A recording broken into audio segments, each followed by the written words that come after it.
ہماری زندگی کا بہت ہی اہم حصہ ہے پانی۔ پانی کو کس مقصد کے تحت پیدا کیا گیا؟ سب سے پہلے ہم پانی کی اہمیت کو سمجھ لیں۔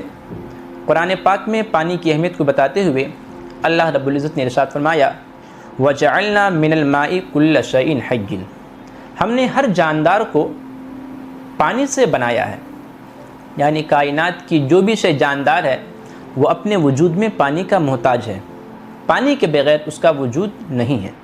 تو پانی کی اہمیت تھی۔ اب ذرا ہم پتہ لگائیں کہ آخر کار پانی کو پیدا کیوں کیا گیا۔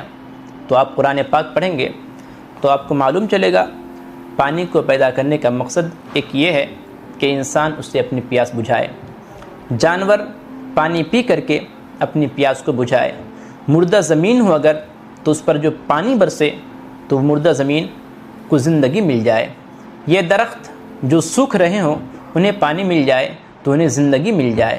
غرض کے پانی کا ایک اور دو مقصد نہیں بلکہ قرآن پاک جب آپ پڑھیں گے تو بہت سارے مقاصد کو قرآن پاک میں بیان کیا گیا ہے۔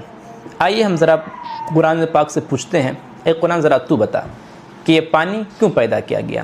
تو قرآن ایک جواب یہ دیتا ہے کہ پانی اس لیے پیدا کیا گیا تاکہ تم اس سے اپنی پیاس بجھا سکو اور اس سے درختوں کو وجود مل سکے۔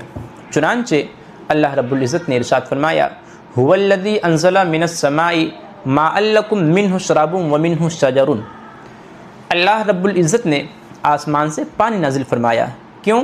مِنْهُ شَرَابٌ، تاکہ تم اس سے پیو، وَمِنْهُ شَجَرٌ، اور اسی سے درخت بھی اگتے ہیں۔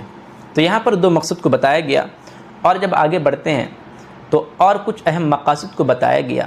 چنانچہ اللہ رب العزت نے سورہ فرقان میں ارشاد فرمایا انزلنا من السماء ماء طہورا، ہم نے آسمان سے پاک پانی اتارا، کیوں اتارا؟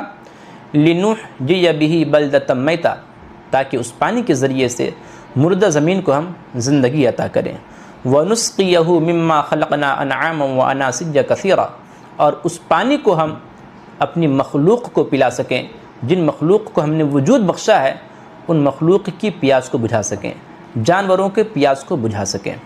تو معلوم کیا چلا کہ پانی اپنے مقصد میں آج بھی کامیاب ہے۔